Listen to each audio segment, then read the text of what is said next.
Good afternoon.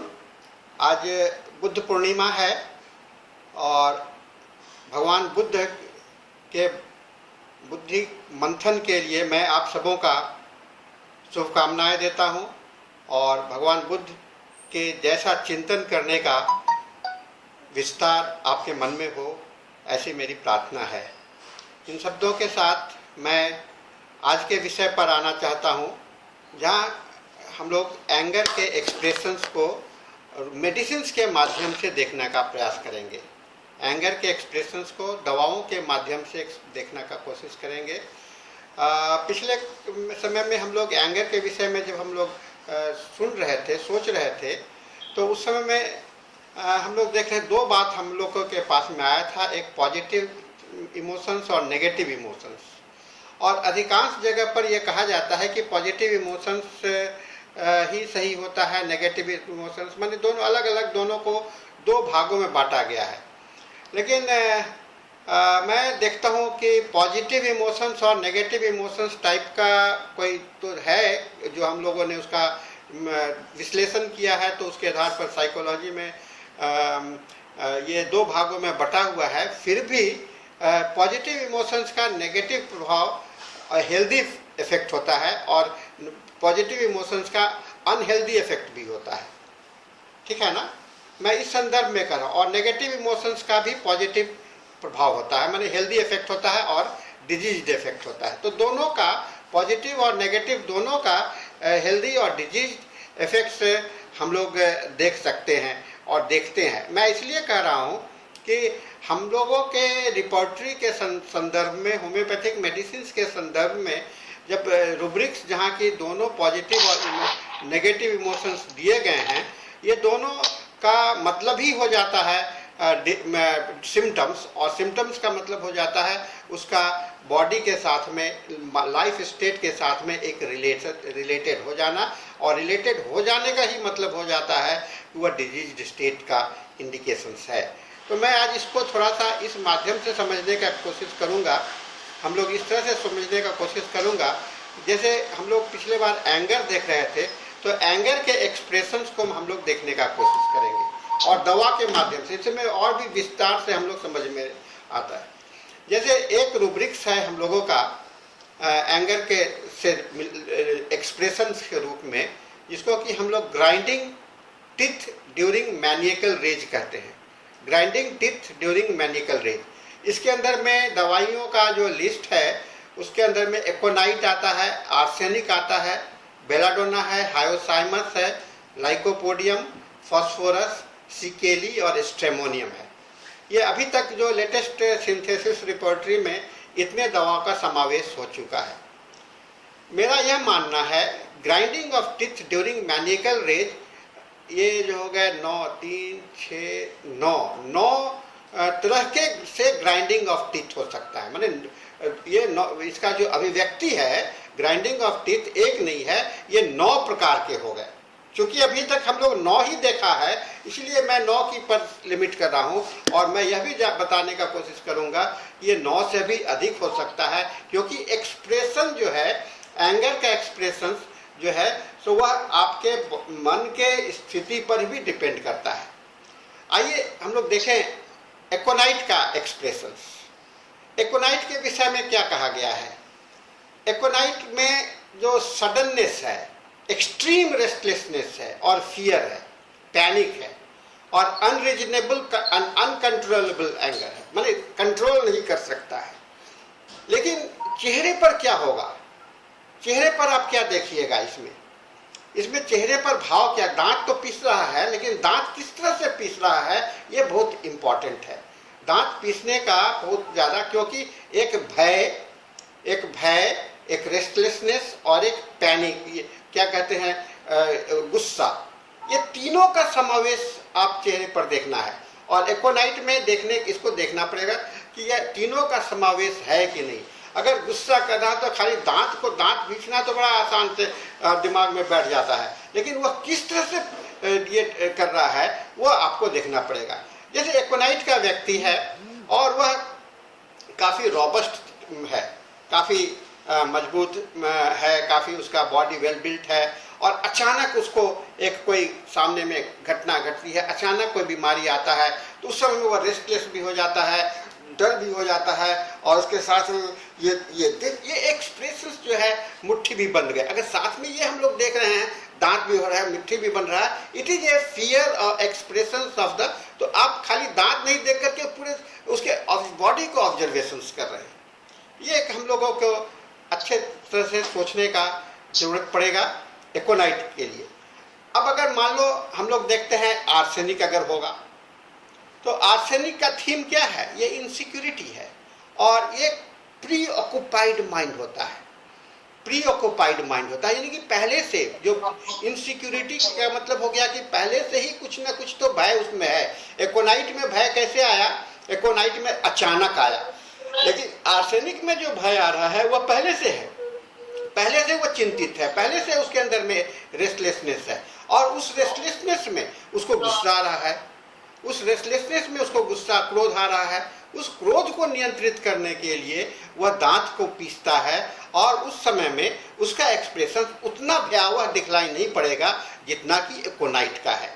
वह क्योंकि पहले से वह प्रिपेयर्ड स्टेट है, गुस्सा का प्रिपेयर्ड स्टेट है। ये हल्का सा चेहरे पर भाव देंगे। अब आइए हम लोग तीसरी दवा को देखते हैं, बेलाडोना। बेलाडोना में भी एक इंटेंसिटी बहुत ज्यादा है ना, इंटेंसिटी और वायलेंट नेचर है, और अटैकिंग नेचर है ना, desire to attack, kill, kick, है ना, ये है। मुझे लगता है कि शरीर से वो बाहर निकलने वाला है। ये बेलाडोना का प्रकृति है। तो दांत कैसे बाहर निकल रहा है, वो आगे, जैसे कि आपने एकोनाइट को ऐसे देखा, बेलाडोना को देखता है तो बेलाडोना ये as if he is going to attack, वो दांत को मिचते हुए लगता है कि वह अटैक करने जा रहा है। तो ये एक एक्सप्रेशंस हम लोगों को खाली बस एक जगह पर सीमित होकर के दिमाग में नहीं, ये चीज जनरली जब हम लोग रोगी के साथ में सोचते हैं, सुनते हैं, क्योंकि ये आपके सामने में ग्राइंडिंग टीथ तो नहीं कर रहा है, तो आप पूछते हैं कि ये आप ग्राइंडिंग टीथ कैसे करते हो, तो ये सॉरी आप गुस्सा में क्या करते हो, तो बोलता है ग्राइंडिंग टीथ। तो आपके दिमाग में अचानक इतनी सारी दवाइयाँ आ जानी चाहिए। जब इतनी सारी दवाइयाँ जब आपके सामने में आ जा रहा है, तो आपको पेशेंट से और भी थोड़ी सी जिरह करनी चाहिए, और खास करके उनके अटेंडेंट से, उनके आसपास में रहने वाले से, उनसे पूछना चाहिए कि वह आप गुस्से के समय में आप इनके चेहरे पर क्या भाव देख रहे हो, किस तरह से ये गुस्सा करता है। तो आप उसको थोड़ा सा सजेशंस देंगे तो वह थोड़ा सा और रिकॉल करेगा, और आपके अंदर में जो क्वेश्चंस आ रहे हैं, सवाल आ रहे हैं, उसको वह पूरा करेगा। यह सवाल आना जरूरी है, यह जरूरी है इसलिए क्योंकि एक दवा नहीं है कि हम सभी कुछ को उसी में डाल दें। यह हमें 9 दवा के बीच में चुनाव करना है, हमें 9 दवा के बीच में चुनाव करना है, और इस 9 दवा के लिए हमें विश्लेषण करना इसको जरूरी होगा, और दवा के परिप्रेक्ष्य में विश्लेषण करना पड़ेगा, उसके बैकग्राउंड में विश्लेषण करना पड़ेगा। एकोनाइट को उसके रेस्टलेसनेस, सडननेस के बैकग्राउंड में, आर्सेनिक को उसके इनसिक्योरिटी के बैकग्राउंड में, बेलाडोना को उसके इंटेंसिटी और वायलेंसी के बैकग्राउंड में, एज इफ यू अटैक करने जा रहा है। This is belladonna. So we have to think like that. और ये अगर इस तरह से आप अगर नहीं सोचोगे तो दवा का असलियत के पास में पहुंच पाना आपके लिए बहुत ही कठिन होगा। और फिर दूसरी बात यह होती है कि हमें इस रूब्रिक्स को टोटलिटी के लिए आप फाउंडेशन, टोटलिटी मतलब कि फाउंडेशन में डालने जा रहे हैं, रोगी के लिए दवा सिलेक्शन के लिए जो फाउंडेशन फ्रेम बना रहे हैं उस फ्रेम में डाल रहे हैं, तो क्या वह फ्रेम में यह बात बैठता है कि नहीं बैठता है, ये बहुत जरूरी है। दवा के फ्रेम में आपका यह रूब्रिक्स बैठ रहा है कि नहीं बैठ रहा है, इसको भी ध्यान में देने की बात है। और जब तक फ्रेम में नहीं बैठेगा, हैनीमैन का वह कल्पना कि फ्रैगमेंटा डी रिवर्स वह कंप्लीट नहीं होगा। कहेगा कि फ्रैगमेंट को जोड़ करके एक में बनाना, टुकड़ों को जोड़ करके एक में बनाना, यही आपको उन्होंने टोटलिटी कहा। टुकड़ों को जोड़ करके एक सूत्र में बांधना, ये हमारा लक्ष्य है, हमारा आधार है। एक अगली दवाई को हम लोग देखते हैं, हायोसाइमस और ये जो बेलाडोना है, दोनों में वायलेंसी बहुत ज़्यादा है, आउटबस्ट है। लेकिन हायोसाइमस का जो वायलेंसी है और वो जेलेसी और सस्पिशंस के कारण है। जेलेसी और सस्पिशंस और mostly after disappointment, want to kill and with strong sexual element. So वह विरोधी हो जाता है, डिफाइंड टाइप के व्यक्ति होता है, माने एक बदला लेने का इतना उग्र भाव होता है उसके अंदर में कि यह आदमी आपको लगता है कि आपे से कैसे बाहर हो रहा है ना। तो गुस्सा में दांत को पीस लेना बहुत ही ये है, उसके expression is more important and more ये जरूरी है जिसको समझना। नेक्स्ट दवा है फास्फोरस। फास्फोरस का व्यक्तित्व अभी तक जितनी दवाइयों को हम लोगों ने देखा उससे थोड़ा सा विपरीत है। ये एक्सट्रोवर्टेड है, यह एक्सप्रेसिव है, एफेक्शनेट है और सिंपैथेटिक है, और हर एक एक्सटर्नल इम्प्रेशंस के प्रति सेंसिटिव होता है और क्विकली रिस्पॉन्स करता है, क्विक रिस्पॉन्स होता है। बट दे रिस्पॉन्स किस तरह से होगा फास्फोरस का? जो एफेक्शनेट व्यक्ति होगा उसके अंदर में वायलेंसी तो निकलेगा नहीं, गुस्सा तो करेगा, है ना। माँ गुस्सा करती है अपने बच्चे को समझाने के लिए, है ना, और फास्फोरस के माँ का जो गुस्सा बच्चों को पीटने के लिए होता है वह दांत को पीटती है, लेकिन उसके अंदर में वो वायलेंसी नहीं होता, उसके अंदर में ये दिखावट नहीं होता, वह खाली डराने के लिए एक्सप्रेशन वहाँ पर आपको दिखलाई पड़ता है। तो ये एक चीज़ को हमको दिमाग में रखना चाहिए फास्फोरस के लिए। आइए, एक और दवा है सिकेली।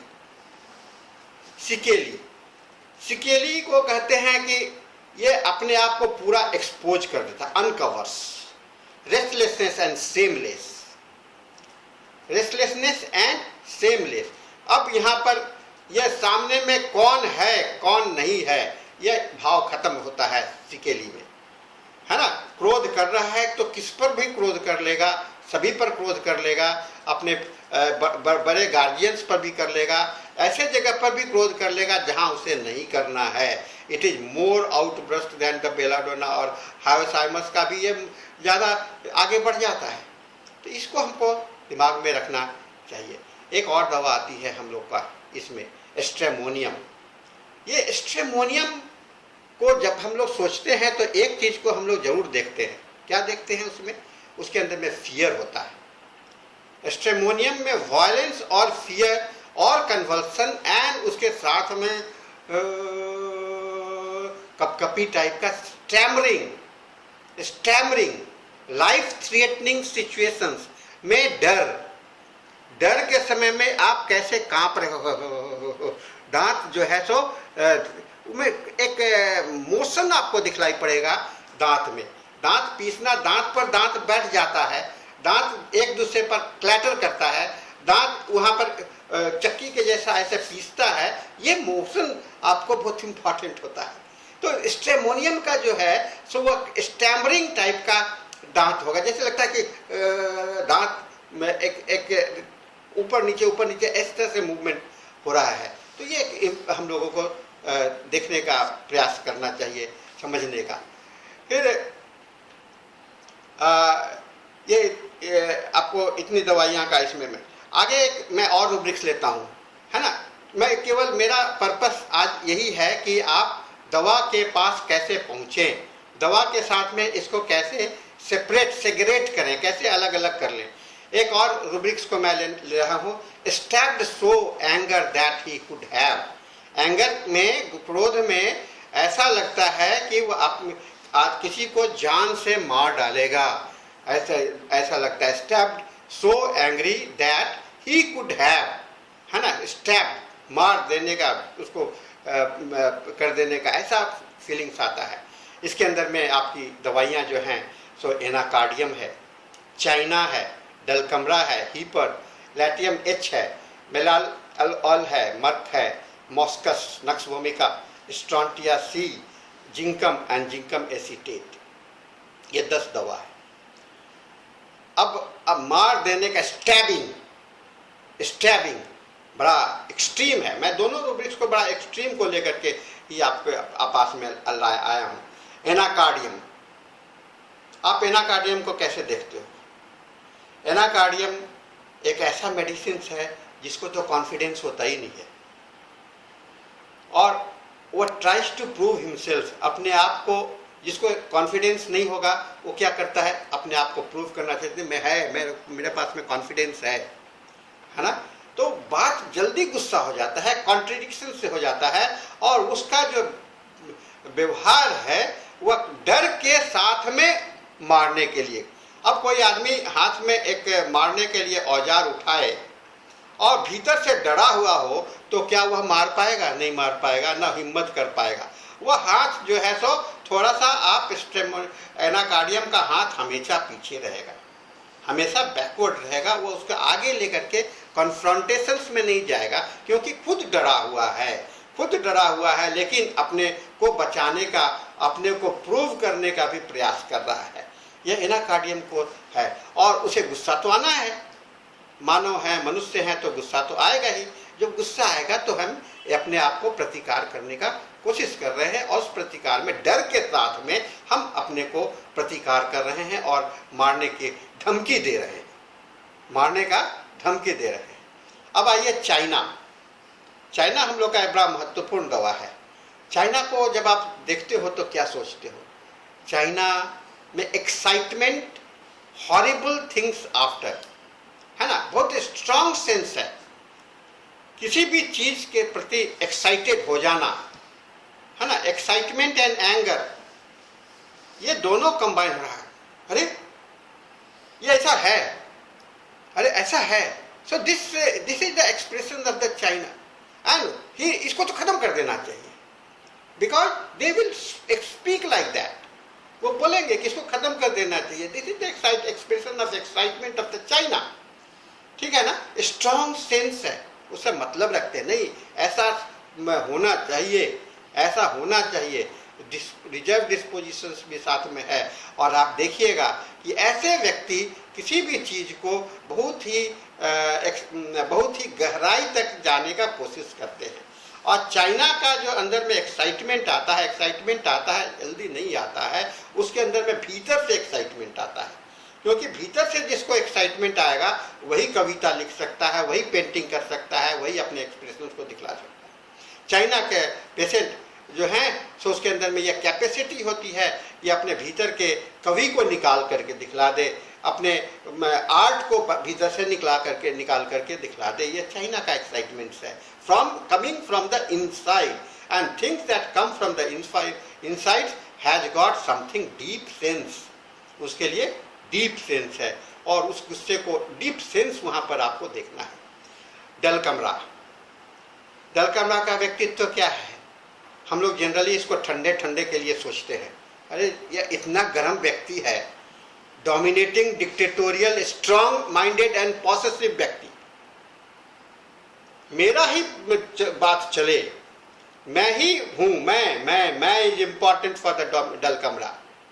और खास करके अपने परिवार में झगड़ा, हर एक आदमी मेरे नियंत्रण में रहेगा, हर एक आदमी मेरे नियंत्रण में रहेगा, this is the dominating nature of the, और कोई मेरे विरोध करेगा तो मैं उसको स्टैबिंग करूंगा, उसको मार दूंगा, है ना, this is the stabbing nature for the Dulcamara. आइए हीपर सेल्फ को देखते हैं। हीपर सेल्फ हाइपर सेंसिटिव है। हाइपर सेंसिटिव कहते हैं कि वल्नरेबिलिटी ऑन ऑल लेवल्स, सभी जगह पर। इतने इससे ज़्यादा सेंसिटिव मेडिसिन आपको शायद आपके मेट्रोमेडिका में कम हो दिखाई पड़ेगा। इसमें ऐसा लगता है कि उस व्यक्ति, उस पेशेंट और उस जिस चीज़ के प्रति सेंसिटिव, उसके बीच में कोई बैरियर नहीं है, दोनों एक हैं। अब इससे डीप सेंस ऑफ इनसिक्योरिटी इसके पास में आ जाता है, और उसमें हरिडनेस और एब्रप्ट हो जाता है। हरिडनेस जब भी आएगा, डीप सेंस जहाँ भी आएगा, सेंसिटिविटी आएगा, तो उसके अंदर में एब्रप्ट नेचर वह डेवलप कर जाएगा, और एब्रप्ट नेचर के कारण वह ऐसा है, आपके मेट्रोमेडिका में भी लिखा है, stepped so that he could have, इतना एब्रप्ट हो जाता है, एब्रप्ट होता है कि अचानक ऐसा लगता है कि वह मार देगा, आपको दिखलाई पड़ने लगेगा कि वह मारने जा रहा है, वह मारने जा रहा है। यह है कि हम लोगों को अच्छा सूचना इस दवा से मिलता है। तीसरा दवा, नेक्स्ट मेडिसिन है मर्कसॉल। मर्कसॉल को क्या देखते हो, जहाँ रख दो तो अलग अलग बिखरते रहते हैं। Instability at on all level, instability on all level, हर एक जगह पर इनस्टेबल है ना, मारेंगे नहीं, मारेंगे नहीं। ये जो है आपको instability, internal hurriedness with slowness, internal hurriedness with slowness, ये इसका है। चाहेगा मार दे फिर थोड़ा सा रुक जाए, थोड़ा ये करें तो ये जो इंटरप्टेड फीलिंग्स आएंगे अनस्टेबिलिटी का, क्योंकि मर्कसॉल हमेशा इनस्टेबल हो जाता है। आप देखिए एक जगह पर उसके 10 विचार पैदा हो जाते हैं, क्योंकि मरकरी के बुलबुले को हाथ में रख दीजिए, थोड़ा सा झटका दीजिए तो कई एक टुकड़ों में वो बट जाते हैं, कई एक टुकड़ों में बट जाते हैं। और यही भाव उसके अंदर में भी आपको दिखलाई पड़ता है। एक्सट्रीमली क्लोज्ड है और क्लोज्ड को अपने भीतर के चीज को व्यक्त नहीं होने देता है। और वह जो एक्साइटमेंट है वह हाँ मार देना चाहिए, ऐसे को मार देंगे तुमको, अच्छा ठीक है ठीक है, दोनों बात बोल रहा है साथ साथ में, मार देंगे ठीक है, नहीं अभी ठीक है, देखो बदमाशी मत करना, मार देंगे। So at the same time you उसको समझा भी रहे हैं और उसको स्टैबिंग करने की भी बात कर रहे हैं, ठीक है। अब आते हैं हम लोग मॉस्कस को देखने के लिए। मॉस्कस ये स्पैस्मोडिक है, नर्वस है। मॉस्कस हमेशा नर्वस टाइप का होता है और नर्वस पर्सनैलिटी होता है, स्पैस्मोडिक होता है। और इनके प्रेजेंटेशंस जो होते हैं वह काफ़ी एक्साइटेड होगा। स्पैस्मोडिक जो नर्वस पेशेंट हैं उसको आप देख सकते हो, उसके फिजिकल में उसके नर्वसनेस उसके फिजिकल में दिखलाई पड़ता है। मारने जा रहा है, actions, you can see the action excitedly and scold, और इतना हो जाता है कि चेहरा जो है सो पीला पड़ जाएगा या नीला पड़ जाएगा। उस भाव के साथ में, गुस्से के भाव के साथ में चेहरा नीला हो जाएगा या पीला हो जाएगा, काफ़ी गहरा हो जाएगा और ये इसमें दिखलाई पड़ेगा। नेक्स्ट मेडिसिन आता है नक्स भूमिका। नक्स भूमिका क्या है? नक्स भूमिका को कहते हैं strong inner urge, strong inner urge, very sensitive to all expressions and can not control the contradictions. अपने सेंस को अगर कोई कॉन्ट्रडिक्ट करे तो वह कंट्रोल नहीं कर सकता है। स्ट्रॉन्ग सेंस ऑफ कॉन्ट्रडिक्शंस, ये एक बहुत इंपॉर्टेंट एक्सप्रेशंस है नक्स भूमिका के लिए। और इस नक्स भूमिका को में आप जब देखेंगे तो वह जो है सो अब्रप्ट टाइप का वह उसके एक्शंस होंगे।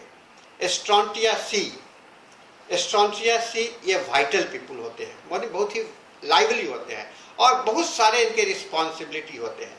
ये अंधेरेपन को पसंद नहीं करते हैं, लेकिन फिर भी यह डिस्ट्रक्टिव होता है, फिर भी यह डिस्ट्रक्टिव होता है। वाइटल पीपल है, स्ट्रॉन्ग सोशल रिस्पॉन्सिबिलिटी है और एवर इसके पास में एक डिस्ट्रक्टिव फीचर्स भी है इसको, जो कि स्ट्रॉन्टिया सी को गुस्से के समय में आपको रिस्पॉन्सिबिलिटी के कारण आप दायित्व देंगे तो उस दूर पूरे करने के कारण यह एक्शन में चला आ सकता है।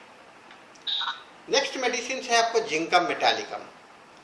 जिंकम मेटालिकम में मेंटल प्रोस्ट्रेशन, ओवर सेंसिटिव और नॉइजनेस।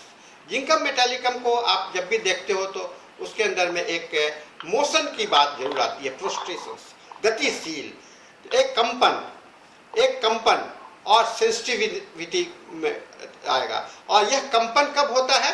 प्रोस्ट्रेशन के बाद में, थकावट के बाद में, लस्थपस्त हो जाने के बाद में। और क्रोध से इतने लस्थपस्त हो जाते हैं कि अब लगता है कि वह मारा नहीं जाएगा, है ना, वह मारा नहीं जाएगा, उसको मार नहीं सकेंगे, यह लस्थपस्त हो जाने की निशानी होती है। नेक्स्ट मेडिसिन आता है जिंकम एसिटेट। जिंकम एसिटेट एक एंक्सस है, क्वाइट है, जस्ट आप जिंकम मेटालिकम का जो एक्साइटमेंट है, रेस्टलेसनेस है, फ्रस्ट्रेशंस है, उसके अंदर में जो कंपन है उसका जस्ट थोड़ा सा अपोजिट फॉर्म में आ जाता है। एंक्सस है but quiet and does not speak a word. मन ही मन सोचता है लेट मी डू दैट, मैं अकेले करूँगा, आई शैल सून बी बेटर, मन ही मन कल्पना करता है। और काल्पनिक, डॉक्टर साहब मन तो करता है कि मैं उसे जान से मार दूं, मन तो करता है मैं उसे जान से मार दूं। This is जिंकम acetate. एक लैटियम एच है, ये भी एक्सट्रीम रेस्टलेस है। लैटियम एच आपका रेयर मेडिसिन के अंदर में है, लैक्टिफोरस एक्सट्रीम रेस्टलेस है और कॉन्स्टेंटली टॉसिंग अबाउट कॉजलेसली, कभी इधर उधर इधर उधर वो होता है, और सिफिलिटिक माइंड के साथ में होता है। और खास करके यह व्यक्तित्व जो है सो आपको अल्कोहलिक कंडीशंस में ज़्यादा एक्सप्रेसिव होगा, लेटोरियस। और अंतिम दवा है इसमें मेलाल ए। ये आपको बहुत ही रेयर मेडिसिन है, और ये मेलाल ए एक चाय से, एक तरह का चाय है, टी है, टाइप ऑफ टी है। तो ये इस चाय का जो होता है वह इमोशनल आउटबर्स्ट होता है, और जैसे दरवाजा पर कोई चीज को जोर से धक्का मारेंगे, slam the door and shouting with the shouting, जोर गुस्से के साथ में, ये इसके अंदर में आपको दिखलाई पड़ेगा। तो साथियों, हम लोगों ने इस चीज को देखा। मैं समझता हूँ कि हम लोगों के समय, हम लोग को मैसेज आ रहा है टाइम रन आउट का। तो मैं आज ये 2 रूब्रिक्स के साथ में 2-3 रूब्रिक्स में और पकड़ूंगा अगले बार। तो इसको समझने का, चूंकि मैं दवा को साथ में लाने का इसलिए प्रयास किया हूँ क्योंकि हम लोग हमेशा रूब्रिक्स मिल जाने के बाद में हम लोग संतोष कर लेते हैं। मैं तो संतोष नहीं करता हूँ, रूब्रिक मिलने के बाद में मुझे संतोष नहीं होता है। रूब्रिक मिल जाता है तो हमें एक नया खोज शुरू हो जाता है, एक नई खोज वहाँ पर शुरू हो जाती है। यहाँ पर कौन सी दवा जाएगी, किस ओर जाएगा, क्या यह इधर जा रहा है, उधर जा रहा है, उधर जा रहा है, किधर जा रहा है, ये आपके दिमाग में होना चाहिए। रूब्रिक्स तो एक आपका एक प्लेटफॉर्म है ना। आप उस प्लेटफॉर्म पर जब पहुंच गए हैं तो उस प्लेटफॉर्म पर तो आपको खोजना ना पड़ेगा कौन वह व्यक्ति कहाँ है। तो वह खोजने के लिए आपको तलाश करने का प्रक्रिया अपने दिमाग में प्रैक्टिस करना पड़ेगा, और यह आदत बनाइए।